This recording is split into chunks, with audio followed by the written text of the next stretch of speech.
Thank you. Thank you both. Turning to Mr. Polyev, 7 minutes.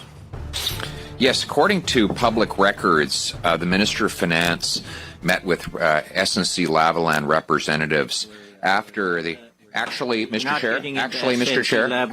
Chair, we are. I'm afraid. Sorry to disappoint you, but we are getting into it. And I know you want to cover it up, but you're not going to cover it up. Do you want to? Pull a mic. I have a button here, and you're not going to silence me. My job is to defend the accountability of Parliament. I am not going to be silenced by you or anyone else. You might have silenced Jody Wilson-Raybould, but you're not going to silence me. Mr. Polyev, Mr. Liberal Chair, I do have the chair, Mr. Liberal Chair. Mr. Liberal Chair, I do have the floor, and I invite the parliamentary secretary to get a technician in here to pull that mic at his mic. Answer the question. No. I invite the parliamentary secretary to answer the question. Mr. Polyev, you look awfully afraid, Mr. Chair. Listen, you look awfully afraid. Do you know what? What are you afraid of? Listen. Why can't you have the question? Can you pull his? Why can't you have the question? Point of order over here. Why can't you answer the? Why can't you allow the question? Because you're afraid. No, you're not going to silence me. Mr. Point of order. Polyev, you're not for a minute. Going to silence me. You know, when members don't abide by the rules of committee, Parliament is in trouble. And when the chair rules that you are out of order, you are out of order. I have found you out of order. I would say to the technicians here, we have to find a way at committees when a parliamentarian is not abiding by the rules of committee, because the chair has the right. Point of order. You are not on. Point of order. The topic to cut you off. Point of order. I have a point of order over here, and then we'll come to you. Thank you, Mr. Chair. Mr. Chair, we're here this morning to discuss Bill C-82 and also to look at the pursuant to Standing Order 81 interim estimates 2019-20, votes 1 to 5 under Department of Finance, vote 1 under Financial Transaction Reports Analysis Center of Canada, and vote 1 under Office of the Superintendent of Financial Institutions, referred to the committee on Monday, January 28, 2019. Mr. Chair, I've been on this committee since I was elected and had the privilege to serve the residents of Vaughan Woodbridge. We're here to do the work of our residents. We are here today to analyze and to ask questions from the Parliamentary Secretary, Mr. Lightbound, and the officials. Thank you for being here again. And I'm sorry you're having to witness Point of order. Such behavior. We are here to talk about C-82 and this reference. The material that Mr. Polyev has brought up has nothing to do with what we are here to talk about. And I'd like to have a ruling on whether we need to stick to the material or we wander off in some fishing expedition.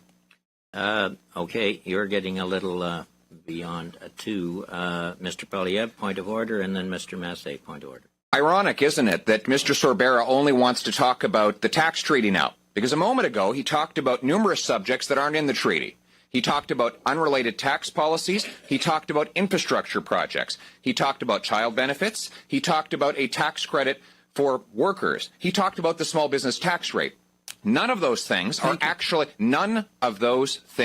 in the treaty. And yet, Mr. Chair, you allowed them to be discussed without interruption. So it is very interesting that all of a sudden, now that the subject has become unfavorable to your party, you have slammed your gavel and behaved in a way that helps protect the Prime Minister's office. What's your point of order? My point is, if they can talk about things not in the treaty, I can talk about things not in the treaty.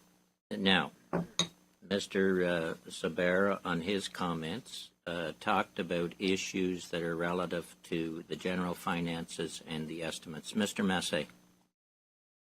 And clarification, and I'm a guest to this committee, would be on Bill C-82 is whether international corporations are subjected to that. If that's the case, then I believe it is in order. So that's the only thing that I would suggest that we look at with regards to this process of a difference of opinion on it, is whether the bill actually applies to international corporations doing work abroad. That's a question you can raise when we get to your time frame, Mr. Massey. The floor is back to you, Mr. Polyev, and please stay on C-82 and the estimates.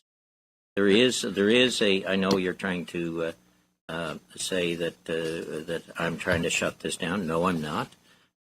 There is a place for those questions to be raised.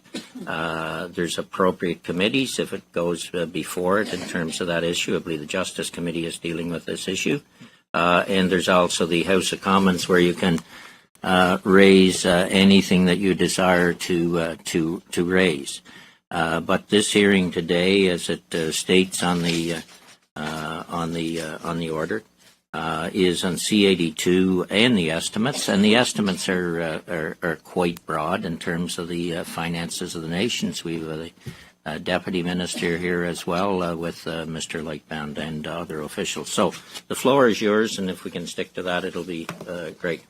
Well, the government and the committee are of the view that deferred prosecution agreements are a matter for this committee. That's why they put them in the budget, and that's why this committee was responsible for approving it. So we are on topic. The question I have here is, what was the purpose of the minister meeting with SNC Lavalin when he did so? Actually, it's in order because it's my time, and I will ask the questions I choose to ask. I will ask the questions that I choose to ask. Actually, sorry, I have a point of order. No, he has a point. I'm afraid, Mr. Chair, you're mistaken. I have the floor. No, I have a point of order, and my point of order. I have the floor. Can you cut his mic? I'm sorry, you can't silence me. Thank you, I know Mr. you're Chair. trying to silence Jody Wilson-Raybould. You cannot silence. Thank you, Mr. Chair. Then you're going to have to get you're going to have to get the technicians in here to get the technicians in here, and in the meantime, we'll try to get to the truth. Point of order. Mr. Chair, point of order, Mr. Chair. Thank you, Mr. Chair. Point of order, Mr. Chair. I know that you're trying to silence any debate on this issue because you don't want the truth to come out. You do not. And you have attempted to silence a former minister of the Crown by inappropriately applying solicitor-client privilege. You are not going to silence members of the opposition. You are not going to shut down Parliament and avoid accountability on this issue. It is the job of this committee to hold the government to account on matters of finance. I'm not the one interrupting, Mr. Chair. Mr. Chair, the point of my intervention is this: the government has said that this is a finance. That's why they put it in the budget, and therefore it is the job of the finance committee to ask questions of the finance minister in relation to his interventions on the matter. I am asking. I suspend the meeting.